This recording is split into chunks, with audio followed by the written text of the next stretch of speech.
সম্রাটের কায়সার ইসলাম গ্রহণ করার পরে ওমর রাদিয়াল্লাহু তাআলা আনহুর কাছে আবেদন করলেন, আমার মাথা সবসময় ব্যথা হয়, আমি অনেক টাকার ওষুধ খেয়েছি, ওষুধ খাওয়ার পরে আমার মাথা ব্যথা ভালো হয় না।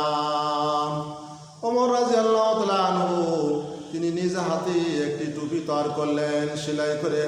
টুপি সেলাই করার পরে কায়সারকে, রোম সম্রাটের কায়সারকে দিয়ে দিলেন, পাঠালেন টুপি, যে টুপি সর্বদা সদা সর্বদাই মাথায় রাখিতে হইবে। রোম সম্রাটের কায়সার মাথায় দেওয়ার সাথে সাথে তার মাথা ব্যথা ভালো হয়ে যায়। টুপি যখন খুলে রাখে আবার মাথা ব্যথা শুরু হয়ে যায়।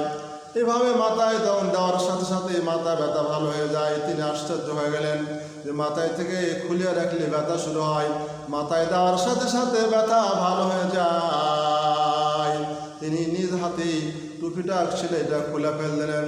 খোলার পরে দেখলেন তার মধ্যে একটি চিরকুট লেখা আছে বিসমিল্লাহির রহমানির রহিম।